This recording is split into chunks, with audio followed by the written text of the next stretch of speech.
Good afternoon. We're just going to open up with prayer before we start.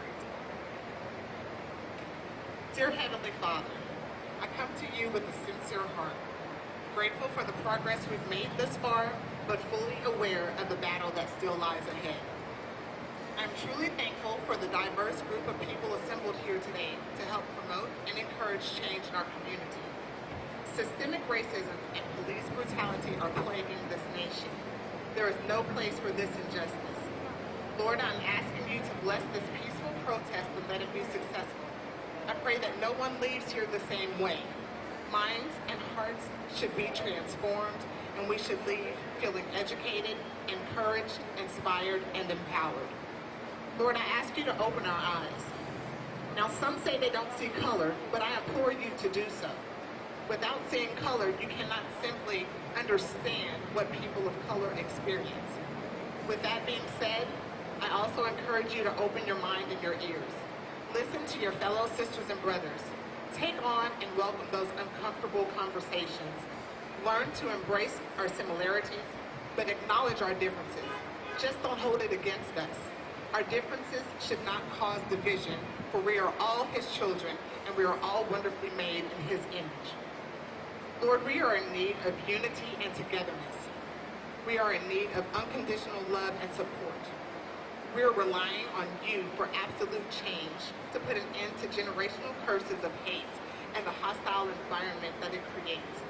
Remove outdated laws and procedures. I don't know about you all, but my heart cannot withstand the death of another unarmed person. We can no longer turn a blind eye to these issues. We all have a responsibility to make this nation better for all people and for generations to come. Just take the time to educate yourself on the issues that impact our communities. As my dear friend Dory Collins says, when we know better, we all do better. Lord, this world is depending on you for the healing and peace that only you can provide. I ask all these things in your most holy and precious name. Amen.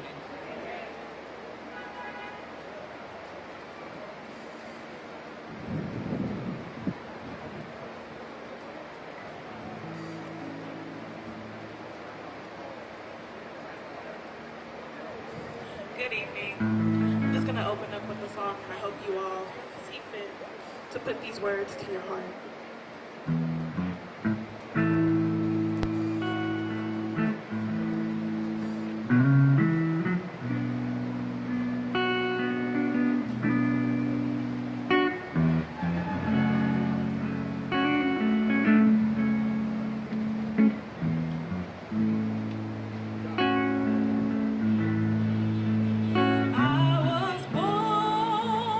By the river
change is gonna come. Oh, yes, it will.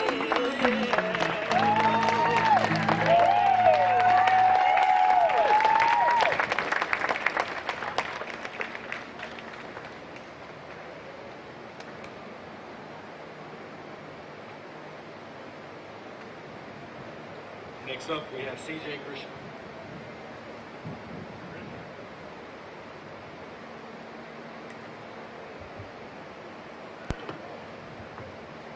Hey guys, first of all, I just wanted to, I asked Patrick to come up kind of early because I wanted to address everybody out here because we got a pretty big group. And I've gotten a lot of hate from pretty much both sides for my involvement in this organization or in this, this protest. And I want to tell you a couple things. The problem that we have right now with our justice system isn't a black problem. It's not a white problem. It's a problem. You're looking at a guy who's got a record, but I've never broken the law. Why? Because the justice system is jacked up. If the police if they arrest you on something and they can't prove it, you know what they do? They change the charges. They try to get you on something, anything, so that you're in the system. Right. We have that problem right here in Bell County. And it's a problem that affects all of us. And what I would like to ask everybody here, because I'll tell you what, I respect. Where's Patrick at? Come here, brother. Patrick and I've had the opportunity to meet this man for the last few weeks. We don't agree on a lot politically, probably, but we do agree on a lot. I believe in the Constitution. I took in 1994. I took an oath to support and defend the Constitution. That First Amendment protects speech that we disagree with. If the First Amendment only protected speech that you agreed with, we wouldn't need it. It specifically protects speech we disagree with. What I would like to ask everybody here, because we got a pretty diverse group, is while people are speaking, if you disagree with them, just disagree with them. But please don't shout anybody down. Please listen with an open heart, with an open mind. You might leave here and you might not change your heart at all. You might not change your beliefs at all, and I don't think you should have to if that's what you believe. But please listen with an open heart. Listen with an open mind.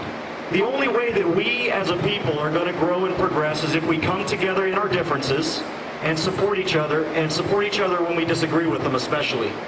And the last thing we need to be doing when we disagree with somebody is shouting them down, beating them up, knocking them down, burning them down, doing exactly what's being done right now.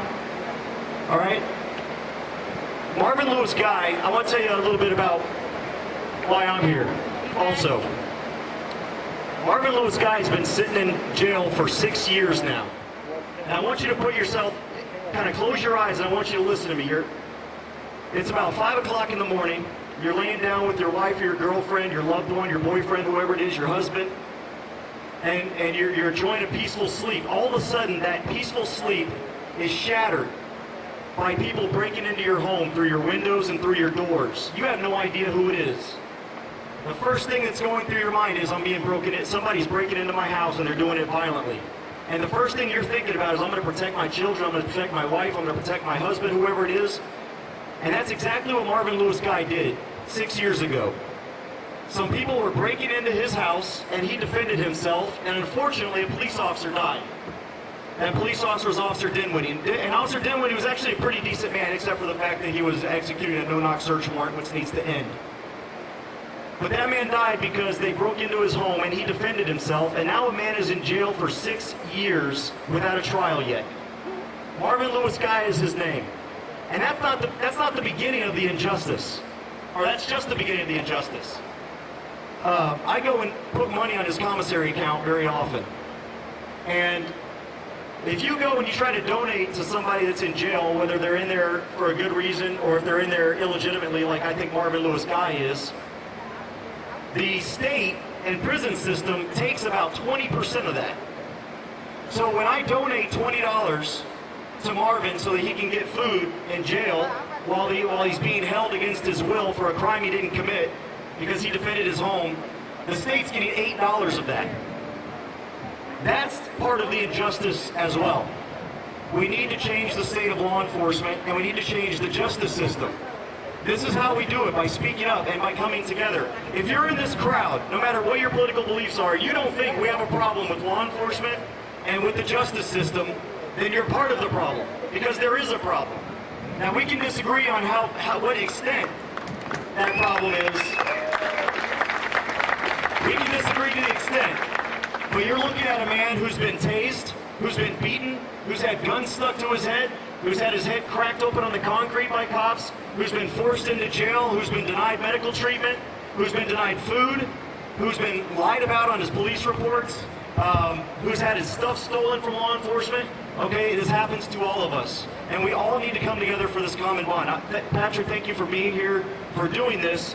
And I just ask everyone here, listen to each other, talk to each other. Don't yell at each other, talk to each other. And we can all learn something, and we can all come together and be stronger, because as long as we're divided along political lines, along racial lines, along sex lines, along who we sleep with at night lines, as long as we're divided, guess who's going to win? Guess who has all the power? The government.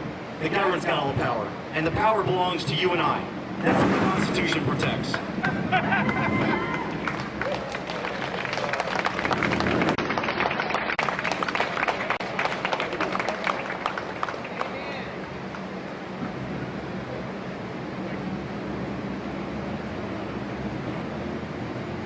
Thank y'all for coming out today. Just want to make y'all aware of all the resources available. We do have voters registration tables over here.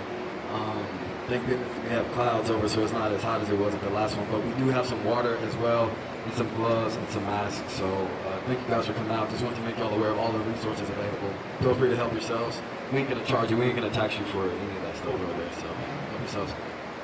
And then here's Pizzo with an opening statement. Thank you, Roger. Next up, we have Charity Gaines.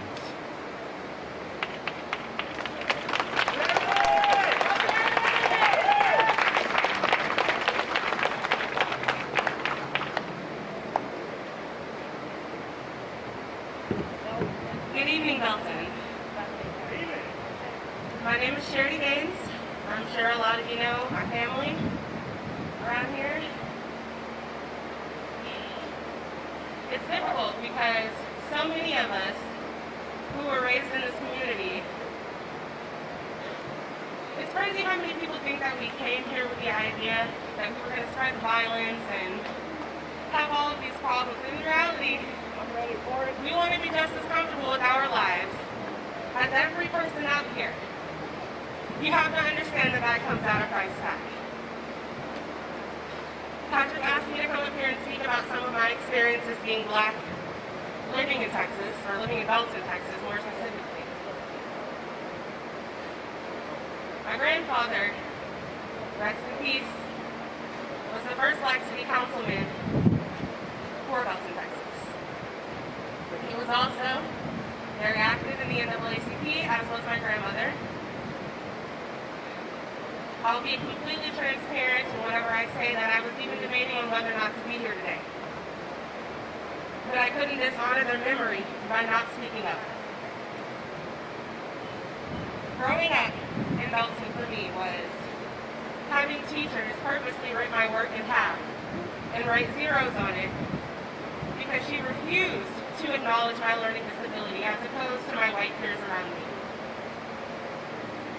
You don't have to like it, but it wasn't your experience. It was mine. Growing up Black in Belton was a little over a month ago, knowing that someone in my neighborhood threatened and actively tried to kill my father. My father, who's hardworking, who's a business owner, who would get the shirt off of his back, no matter what color you are, to any person who asked. Had a neighbor tell him that he was going to kill him. My father ran to me, begging me to call the police, but my fear wasn't,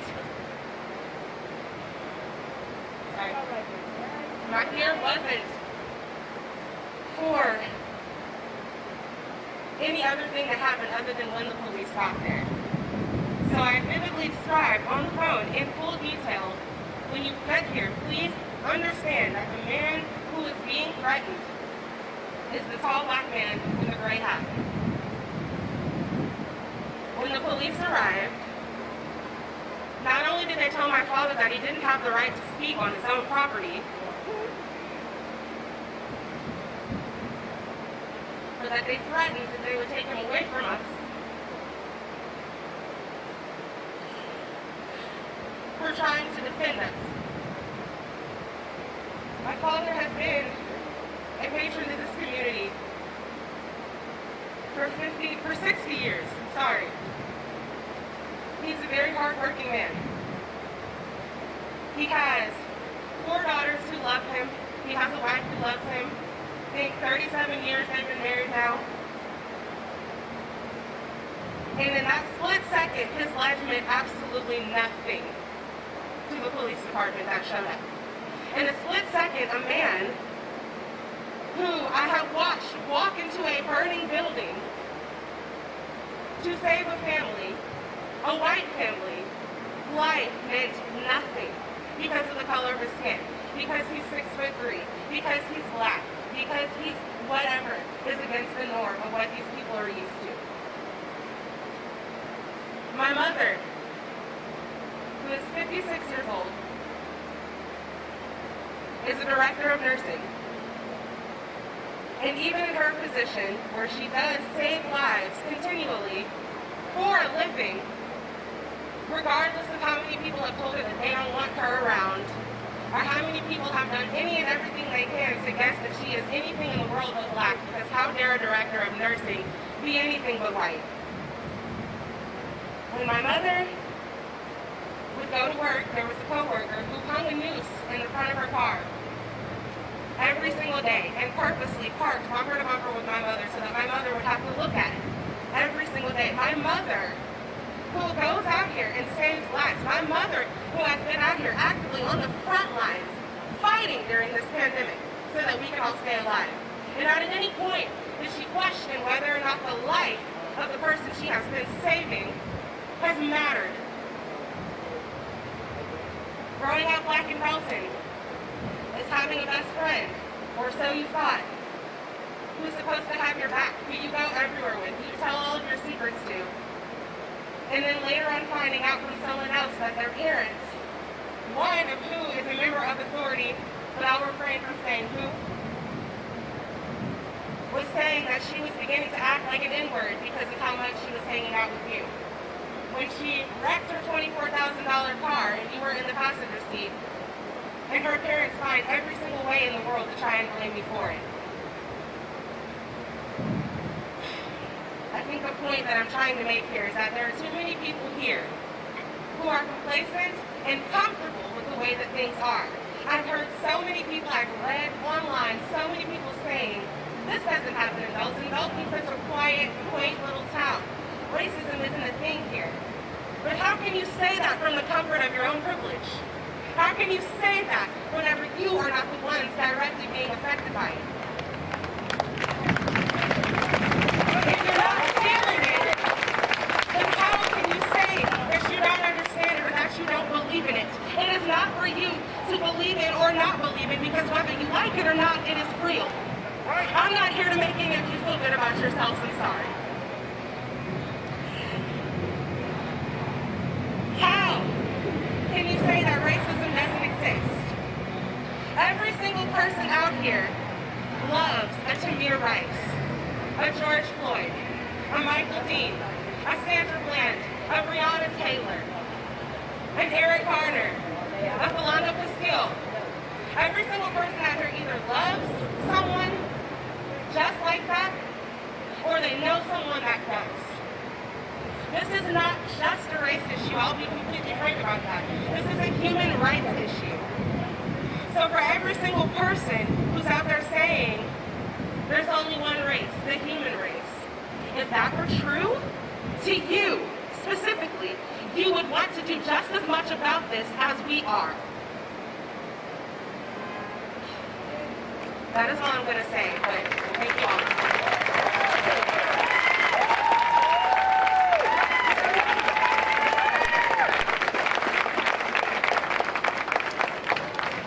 Next up, I'm going to have my brother, Ray Davis, a little bit of background. I'm going to let him preach and talk.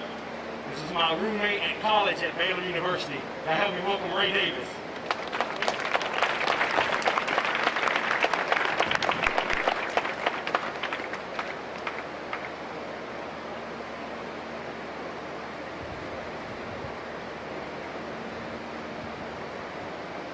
How y'all beautiful people doing today?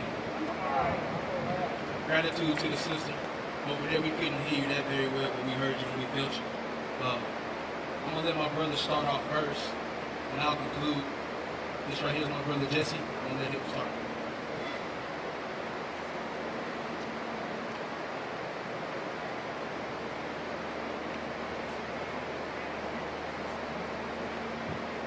How you doing, beautiful people? Wonderful. I see a lot of beautiful people out here. This is a wonderful town. Thank you for your hospitality. I really appreciate you guys out here. This is very wonderful. This is my brother Greg One. This is my other brother Jesse. We are from Dallas, Texas. I don't know if you got anybody from Dallas, Texas, but Texas is a beautiful state, and I love the people.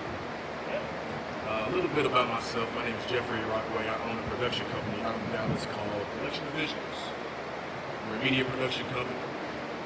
We help young black creators. It's very hard for people like us to have an opportunity to express our stories, to express what we live through. Because there's a lot of things in this country that is not for us. A lot of things in this country is not for us, but at the end of the day, we know how to make it work for us. We've been doing this way too long. We've been talking about the same things way too long. And everybody here knows that. This is not a secret. It's not a secret that black people are mistreated in this country. It's been like that since we got here. How long have we been here? I know the answer's in your head, but long enough. Long enough to where, why is it that I'm asking to be treated equal? I'm asking to not be killed or walk outside. A lot of people don't understand what it's like to walk outside and think in my head, am I gonna make it home? Is this cop gonna be one of those cops? Am I gonna be one of those stories you see on YouTube? Is my mom gonna see me on YouTube? I don't want that for no young black people. Because it's been way too long that we've sat here and we've watched it over and over and over and over and over to the point where we're becoming numb to it, people. This is a thing that we're used to, and this is not something we should be used to. This is something we should be talking about. This is something that every single person here should be upset about. The fact that people, when I say I want to be treated equal, we always get a but. Why is it that when I say stop killing me, we get a but? But nothing. I just want all my people to be treated equally. I love people equally. And it's very frustrating to see what this country has come to. This is a great country. I'm not gonna lie. I love this country. But we gotta sit back and reflect and see how we're treating our own people. Because at the end of the day, we're all one. And if we can't think about that, then we're always gonna be separated. I just want y'all to think about that for a little minute. I'm gonna let my brother come up here and speak. Thank you very much for letting me come up here and speak to you guys.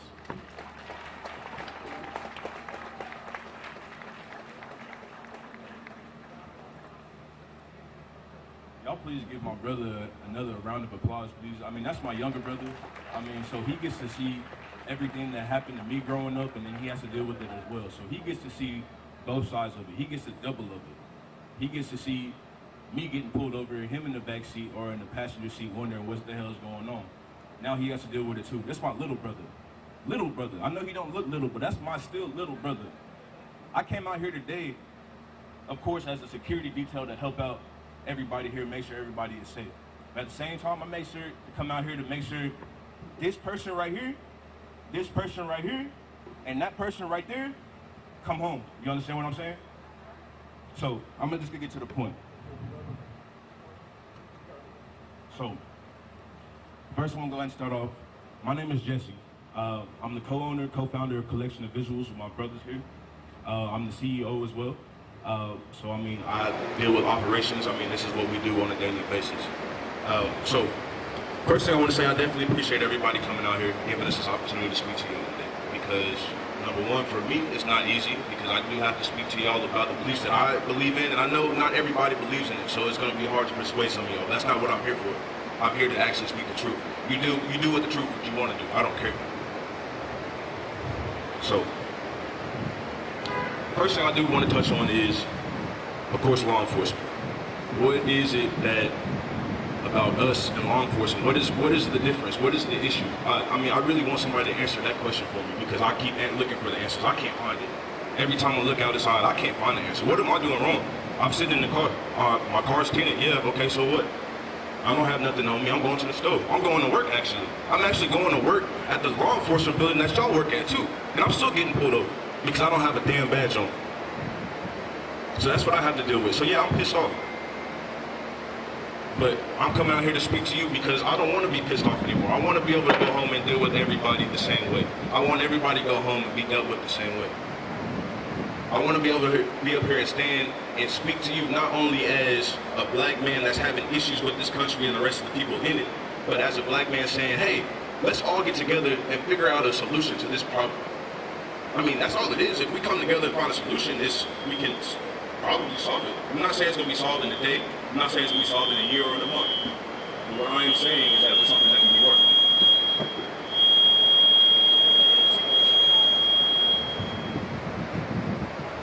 So I just want everybody to sit here and really just think to themselves, what is it that you want your kids to grow up in?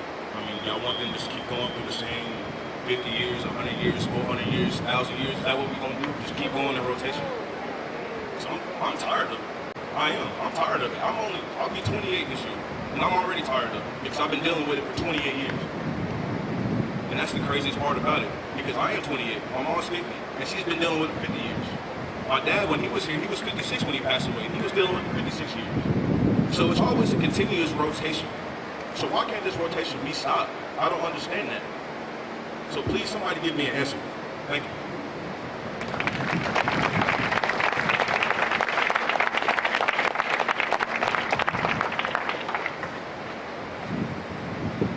Good evening, y'all. Good evening, y'all. My name is Raekwon Davis. I am also a co-owner and chief financial officer of the collection of visuals, the same entity that my brothers right here embody. And we would like to let y'all know there are 3 things that we focus on. We focus on collective collaboration, peace, and being a servant to others. And right here today, right here, right now, tonight, we're here to tell you no more. No more. No more. Philando Castile, Terrence Crutcher, Ahmaud Arbery, Trayvon Martin, Sandra Bland. I can go on and on. Raekwon Davis.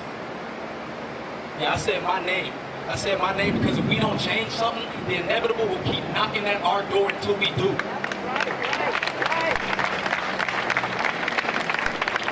We need reformation, we need change, and we need it immediately. I see a lot of people out here, I see black, white, I see all colors of the spectrum, and that is beautiful, Belton. That is beautiful. The desire is good, but the reality is so far from the desire. It is the polar opposite. Unlike America would like us to believe, the biggest issue facing us today is not the Nobel Corona, it's not COVID-19, it's not these isolations. It is black people. It is the disregard for black life. It is the lack of empathy for black lives. And I'm with my brother right there. I wonder when this country will awaken from this deep, deep slumber, this deep REM cycle state that we are stuck in today. And we must begin to raise questions like these daily. We must challenge these dysfunctional systems daily, every minute of every hour of every day. Every day. I don't know if we understand, I don't know if we grasp the severity of the situation. We're talking crimes against humanity. And when you ask me as how you can assist me as a black man, as a black person, you just have to know what we're willing to fight for. What are you willing to fight for? What are you willing to stand up against that I go through? You say you love me. Show me. Show me.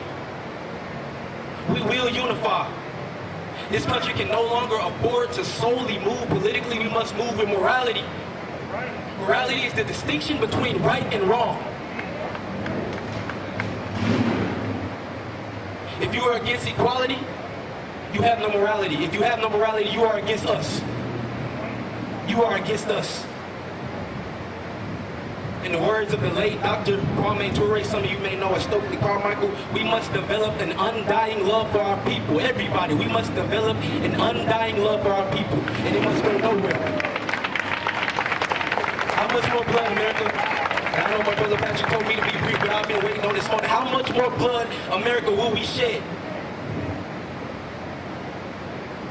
And you wonder why we're mad. We have worked. Our blood gorges the streets every day. We have toiled to build this country up from the grassroots. And the reason we are not free today, and to this day, this country cannot truly free us and survive without how it's been treating black people. We must take down the system, we must change it. We need reformation, and we need it immediately. I will keep saying that. We need change, y'all. We need to tear it down and start it all over. I don't know if y'all know Christmas Addicts. Does anybody know Christmas Addicts? He was the first man to die for his country, for the revolution. In 1770, he was the first man to pass. And he was a black Native American man. We have been fighting, we have been bleeding on this soil since we came here, since the origination of this nation. That's right. That's right. That's right. I truly express my gratitude to y'all for lending me an ear. Like my first sister said, I did not come here to be nice. I did not come here to be harsh. But if you take my words harsh because they flow like the Nile River, if you take my words harsh, that's okay. That means I got your attention. And I'm going to end on this. Just a few notes. Just please give me a couple more time. Looking away when you have the power to make a difference is the same evil as committing the evil. When looking away when you have the chance to make a difference is the same as committing the same evil that has been done. We must put an end to qualified immunity. No more. These men and women should not have a license to kill and hide behind a badge for their own errors. They are not our judge, they are not our jury, they are not our executioner. Accountability must be separate. I believe in the proverb, you reap what you sow. These officers need to reap what they sow. And if what they reap is death, so shall it be. Peace and love and blessings.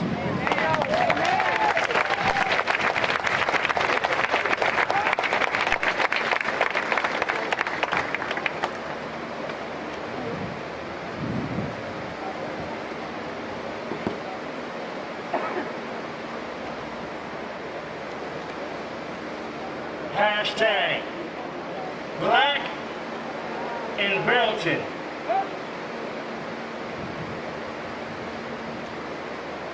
Rebecca Oldham, if you can make your way up to the podium, please.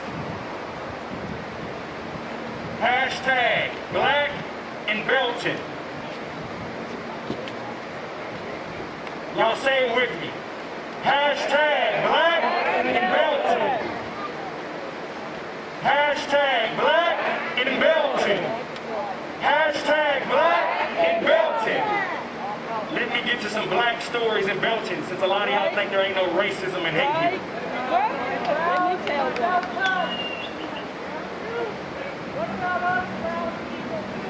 Rebecca Oldham, our youth director at church, is a white male. One day I had to work late. I asked him if he could drop my boys off at my beauty shop. The cat was parked in an apartment complex adjacent to our church. He watched my two boys, then ages 15 and 14, get into the truck with the young man. I'm going to let Rebecca tell her story. Don't entertain them. Crystal Pope Taylor, black in Belton.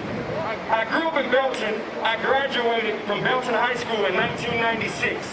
The first time I was ever referred to as the N-word was at Central Elementary when I was 4th grade. I didn't have any issues with law enforcement, but in school I can honestly say that I didn't have equal opportunities solely based on who I was and what I wasn't. Black in Belton. I'm not standing between them. Don't entertain them. That cow is not going. Don't use your Michael power. Carpenter. Being black in Belton means being loved only when it's convenient or you have something to offer. Yeah. Run them football. Mike Goodman. Being black in Belton on the campus of University of Mary Hardin Baylor, where most professors grade you harder because you are an athlete. The black part of it was the weird looks that the administrator would give me, in which their look said, you must be an athlete. Because most black people on the campus are athletes. Quick story. My girlfriend at the time worked in the education office. I went to visit with her at work. I came into the office, smiled, and said hello to everyone in the room. I was raised to say hello when walking into a room of people. That sound familiar to some of y'all? I chatted with my girlfriend for maybe 10 minutes or so privately, then we left. When I walked out, the two older white ladies in the room literally asked my girlfriend, is he a thug? If they felt that I looked or acted as a thug, imagine how many other white women on campus thought that. So again, I hope whoever reads this understands who one must feel when any black person on campus gets the look of, you must be an athlete, or are you a thug?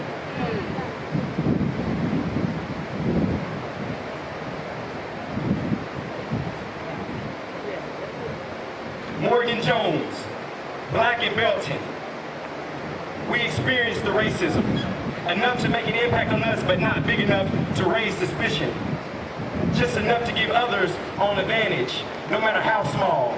I always say the opportunities in Belton are endless as long as you can advocate for yourself and your family.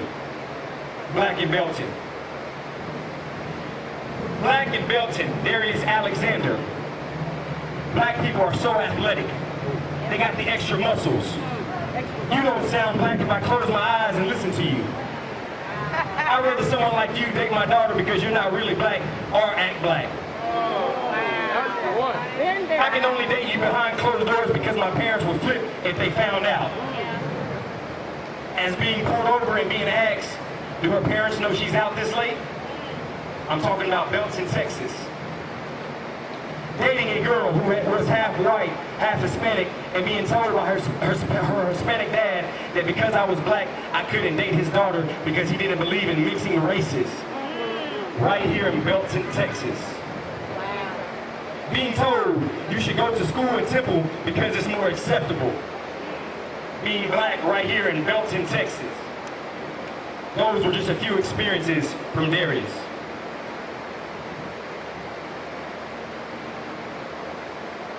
Mr. Hurd.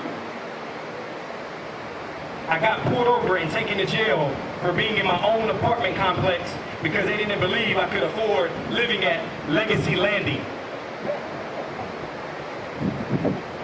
Belton, Texas. A man went to jail because they didn't believe that he lived in a nice, gated community.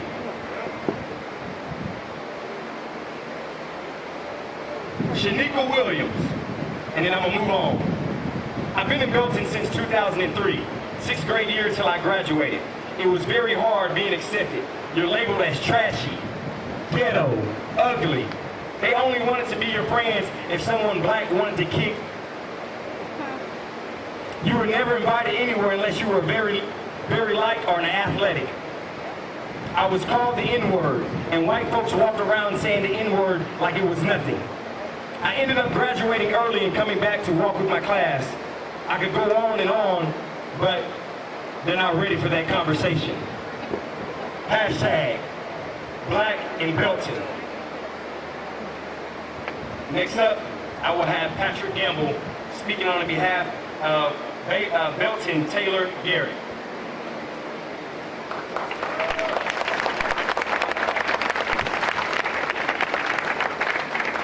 Thank you, Pizzo. Can everybody hear me out there? I'm good? We good? Okay. Love to see y'all. I go by the name of Patrick Gamble, also known as Pat G. Born and raised in Temple, Texas. This is my brother Broderick. This is my real brother right there. This is my brother Pizzo right here too. So I'm actually just reading this statement from the young brother Tyler Garrett. And so this is his statement right here. Okay. He's a graduate of Belton High. He's going to be going to the University of Houston where he'll be majoring in applied ethics and philosophy and attending their law school afterwards. He hopes to work on ending the death penalty, criminal justice reform, and serving the great state of Texas as a representative. Okay? And this is his quote, and I quote, "The opposite of poverty isn't wealth, it's justice. When I was told I would be blessed with the opportunity to write this, I didn't know how to react. I didn't know what to say, how to write, or where to even begin in addressing the problems this country is facing right now. But let's start with the way we view our community. A big part of how we see a community stems from the parts of town, the good part and the bad part. What often translates into, however, the white part or the minority part of town. What is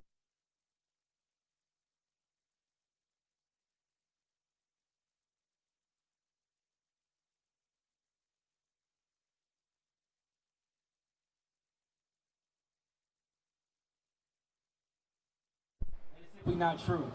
Based on the data from the Federal Reserve Survey of Consumer Finance, the typical black family has only 10 cents of every dollar held by the typical white family. Whether it was the government handing out money to white men, or slavery, denial of the New Deal, and policies that helped shape modern wealth trends, the government not recognizing housing discrimination as a violation of the 13th Amendment until the 1960s, denial of the GI Bill, the Jim Crow, black codes. What more do you need to see? Another argument is, why doesn't Black Lives Matter address black on black crime? A newspaper in Cleveland put it best: when someone commits an act of terrorism against the United States, which rightfully leads to anger and sadness, no one asks, well, what about how many Americans kill other Americans each year? Because that would sound crazy, now wouldn't it? But by all means, let's talk about black on black crime. You've probably heard a statistic like this before. The majority of black people murdered by other black people are killed by other black people. That's true, but also misleading. The overwhelming majority of white murder victims each year are killed by white assailants. So when's the last time you heard the term white on white crime? All right? We need to stop thinking only about racism and whether people are racist. That is simply not enough. It allows people who aren't racist to refuse action because they simply cannot change someone's mind. We need to start viewing racism as the ways that our nation was founded upon, principles of white supremacy, the legacy that they leave, and the duty we have to fix it. I'll finish with a quote for white people. If that makes you uncomfortable, good. The quote was written by a white person. Take time to listen and digest what is being said. So what has happened to my voice if I stay silent when black people are dying? Then I'm trying to be politically correct. We take all we want from the black culture, but will we show up for black lives? And so, really quickly, that was Tyler Garrett's quote right there. I'm gonna leave y'all with a little something that I got to say. Really quickly, I know everybody's here for different reasons, whatever that may be. But I need everybody out here to take some time to go look in the mirror and think about yourself. Think about what you could be doing better to change what's going on in your own community. All right? Because everybody has an opinion, everybody has something to say, but we really need to sit and think about what we can do as an individual and take care of these problems that are facing our country. Take the time to really, really understand what you can do better. And that goes for me too, myself included. If I can say something, if I can speak up for somebody, then it's time to do it. If you can show solidarity, if you need to apologize to somebody, do it. If you can come out to more of these protests and say something, if you can post something online, do it. Everybody has a voice.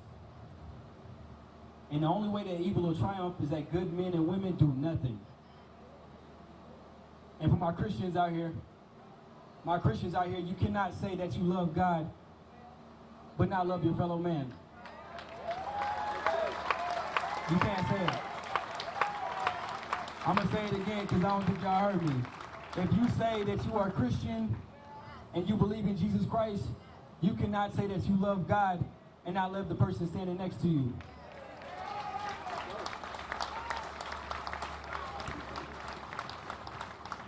So, if you're a Christian, whether you're Christian or not, we can all do better. Get on your knees and pray for this country.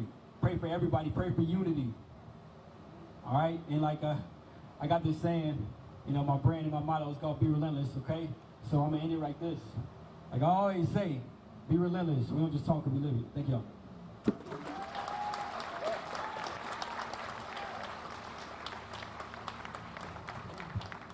Hello, my name's Rebecca Oldham. I've grown up in this town. I've lived here my whole life. I happen to marry a black male, so my kids are mixed. A lot of times they do get harassed. It started off Probably the first time was when they were leaving church, like he had called out. They were pulling out of the church.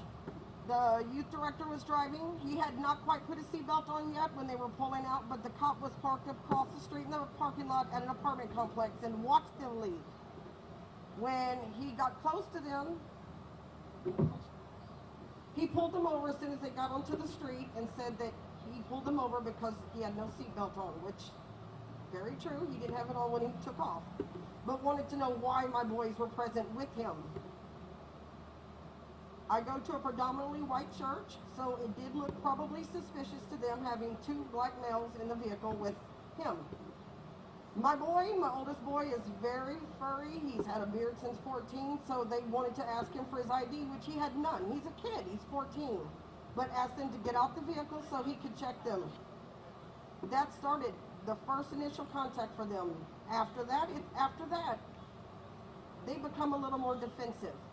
Let's move forward. 14 years old, Temple skating rink. My son's skating. He's at a birthday party. Skating fast, kids skate fast. That's what they do when you're skating.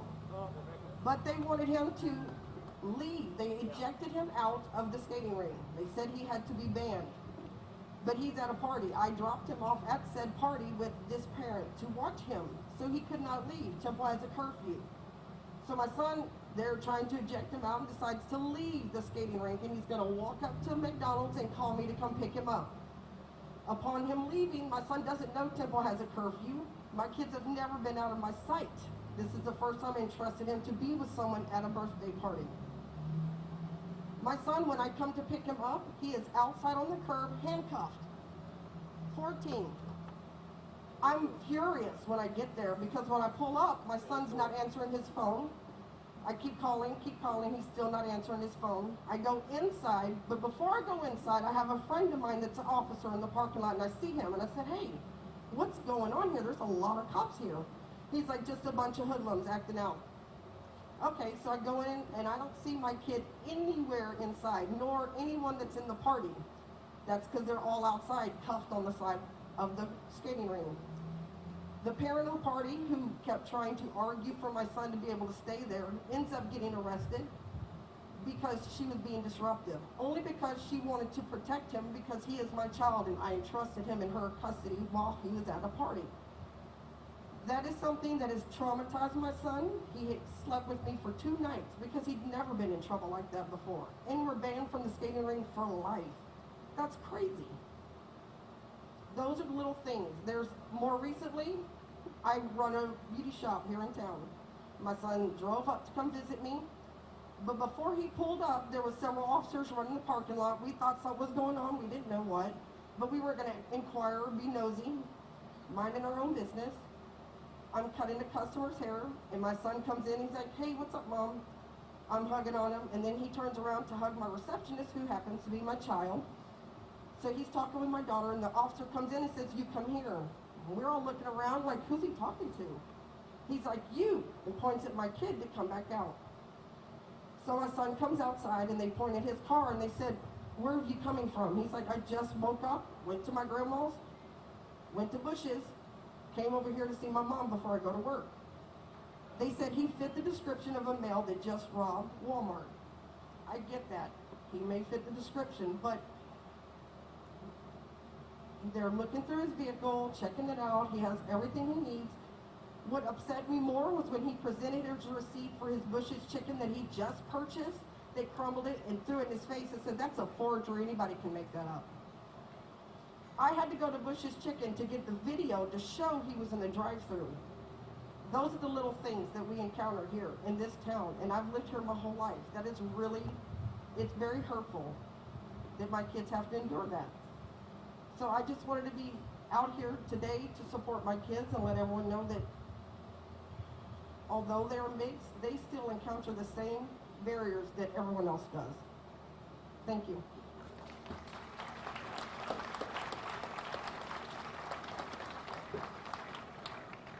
Hashtag. I'm going to introduce Kevin.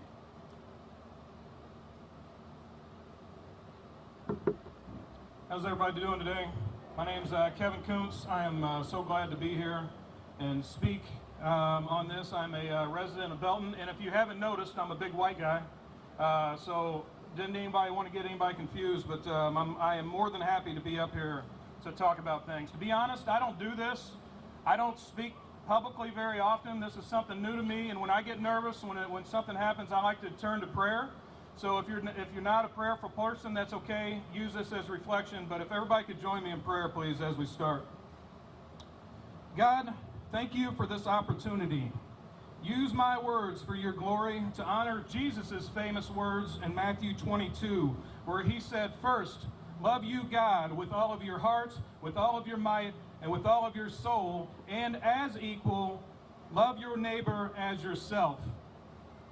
Notice he did not say your neighbor that looks exactly like you, that believes exactly the same things that you do. Love your neighbor. And if you can hear my voice, much love and peace and understanding to you. So with that, we'll get started.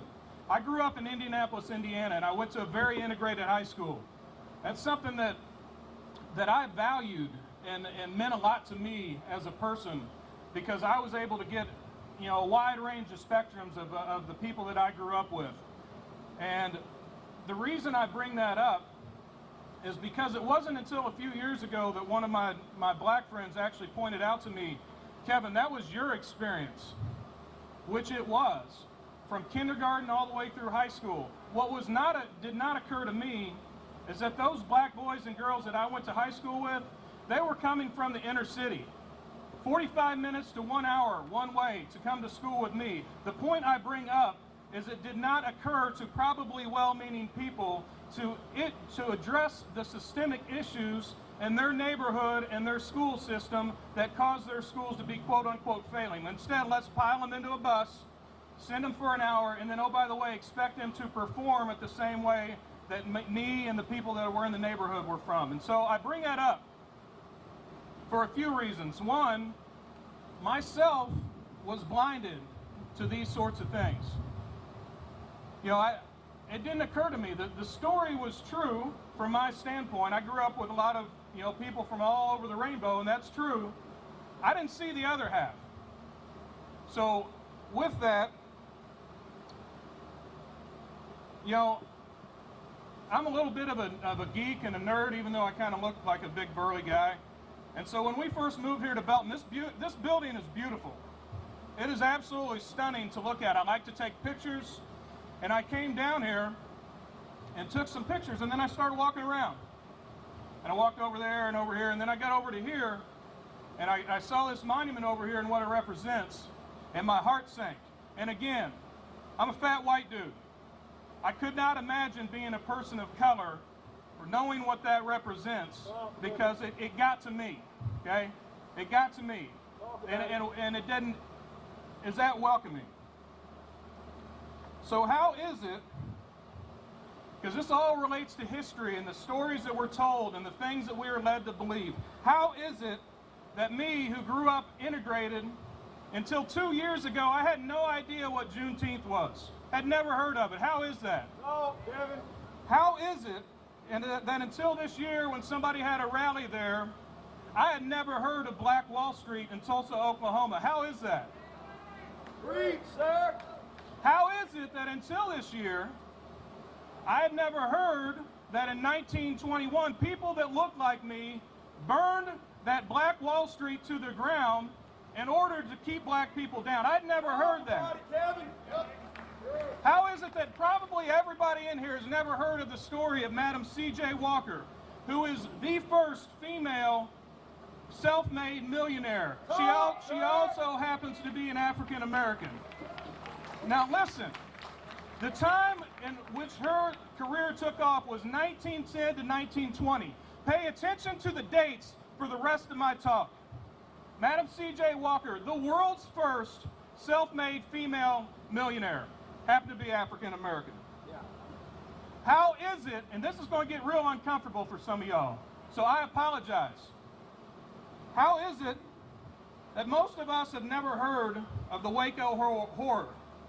That's a lynching of 17-year-old Jesse Washington that occurred 40 miles north of here in Waco, Texas. A boy who most likely was special needs, who was tried and convicted in a 1-hour trial on May 15th, 1916. Again, pay attention to the date. And literally within seconds of that gavel coming down, he was grabbed by an angry mob. A chain was put around his neck. He was dragged out of that courthouse. While he was dragged to the city hall, he was stabbed repeatedly. His clothes were ripped from his body. His fingers and his genitals were cut off of his body. He is drugged to the city hall in Waco. This is a horrific story that none of us have heard. When he gets there, he's covered in coal oil, lit on fire, and then by that chain around his neck, quite literally, is dropped onto a fire that was waiting for him. But he wasn't just dropped there. They lift him back up in order to keep him alive as long as possible. How is it that 10 to 15,000 people watched this happen? Again, May 21st, 1916. Pay attention to the date. How is it that in 1915, there's a lynching in Temple? How is it that in 1910, on this very ground that I walk on, these very streets that we are on, there is a lynching of another black man? How is it that we've never heard that? Talk about it, Kevin. I'll get there. Don't worry. So,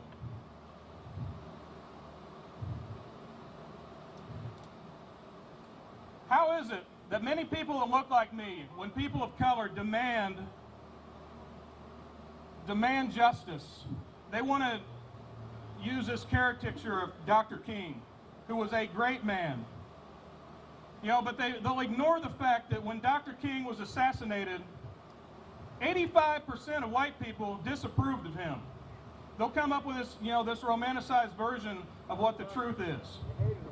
Okay. Why does everybody want to pick and choose and cherry pick the great I Have a Dream speech, but ignore the equally as important and powerful letter from a Birmingham jail, where Dr. King wrote, and I quote, "The KKK,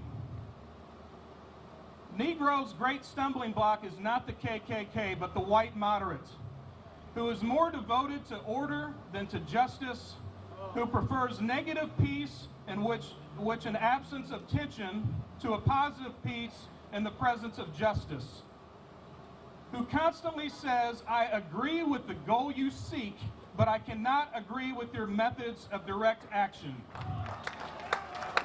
who paternalistically believes he can set the timetable for another man's freedom, who lives by a mythical concept of time, and who constantly advises the Negro to wait for a more convenient season. Shallow understanding from people of goodwill is more frustrating than absolute misunderstanding from people of ill will. Lukewarm acceptance is much more bewildering than outright rejection." Those words of Dr. King are no more applicable today than it was the day that he wrote them. You know, how is it that until we're equipped with cameras all over the place, that people that look like me never believed in inhumane treatment of people like Eric Gardner, Philandro Castillo, Tamir Rice, Freddie Gray, Breonna Taylor, Terrence Crutcher, Alton Sterling, George Floyd, and yes, Michael Dean? How is it?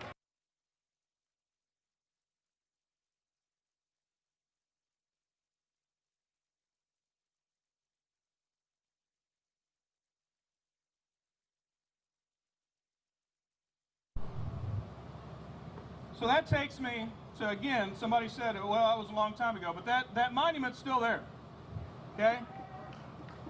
The romanticized history of that monument is that in 1914 to 1916, the Daughters of the Confederacy, number 101, raised money through bake sales to put up that monument. Very well might be true from that standpoint. However, what is not true, you know, and on social media, I've gotten a lot of response that, hey, you know what, the Klan wasn't even around in Bell County in 1916. Yes, it was, because in 1914, Mrs. S.E.K. Rose, who was an officer in the Daughters of the Confederacy number 101, she wrote a book. The title of the book was Ku Klux Klan or The Invisible Empire. Okay? So that was written 2 years before that comes up. Okay, I bring all of this up because from the end of the Civil War until 1900, great strides were made in America and in the black community. Literacy rate went from 2% at the end of the Civil War to 50% by 1900. People like, the reason I brought up Madam C.J. Walker, that's just one of many stories of people being successful, one generation removed from the bonds of slavery. Okay? So again, with open ears and an open heart, I'm trying to tell you that there's more to the story of that monument over there. Nobody is trying to erase history. I promise you that. It needs to be moved off of the square of this beautiful building.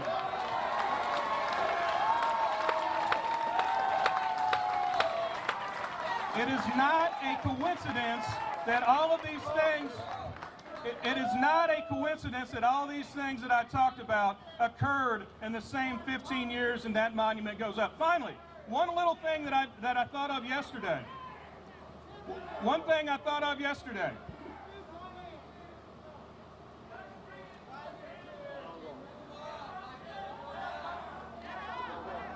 So that monument is on the northwest corner of this courthouse.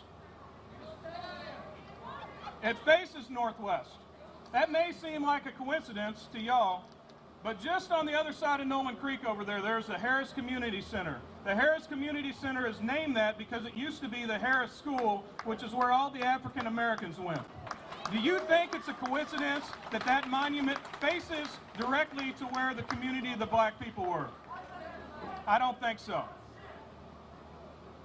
So again, if my words upset you, anything like that, there's still much love. I hope that eventually you might be able to, nobody's calling for it to be destroyed. There are Confederate soldiers that are buried on South Belton Cemetery and North Belton Cemetery.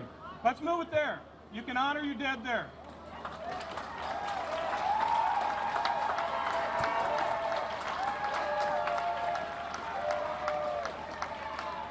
That is one small step we can take in the miles we have to go to racial unification. So, if you would, pray with me, please, to end this. Dear God, please open ears that need to hear and hearts that need to feel. Use us all to make this place one nation, indivisible, with liberty and justice for all. A place where men are judged not by the color of their skin, but by the content of their character, where we are free at last. And thank God Almighty when that day will come. Amen. Thank y'all.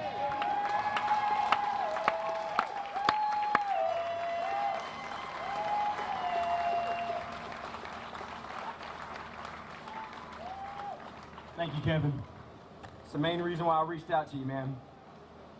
All right, so listen, we only got 2 speakers left, and then we're going to get to the action that everybody's been talking about, dialoguing about. I got an amazing, chosen by God, man of God from Waco, Texas. He is one of the pastors at Antioch Community Church in Waco, Texas, and he goes by the name of Pastor O. Y'all help me welcome Pastor O.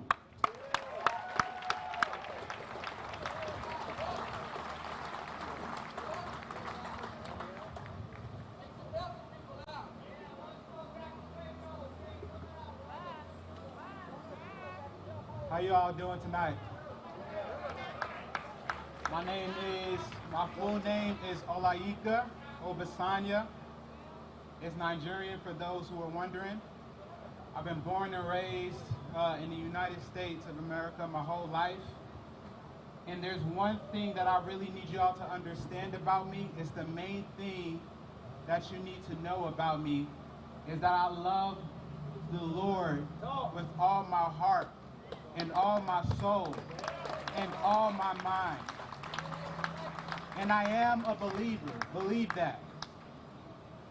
But I need y'all to understand something, because tonight I want to reintroduce some of you to that God that I love so deeply.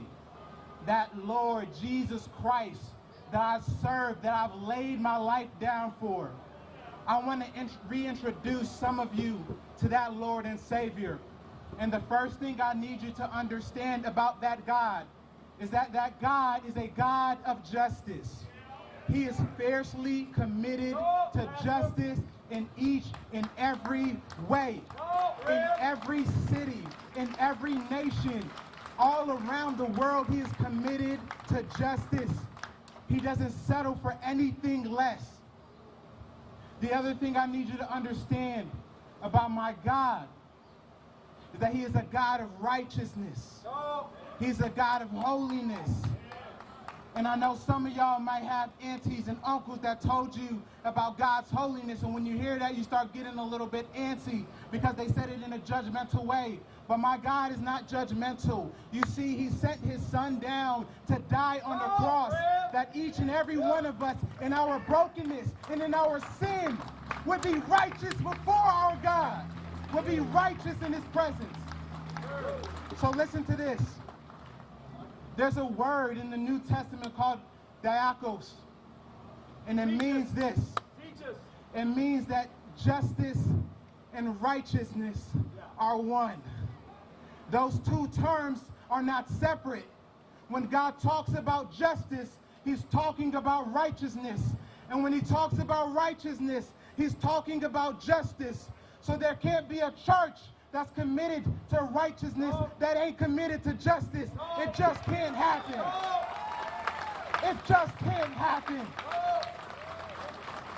Our God is committed to righteousness and justice. Those two terms cannot be separate.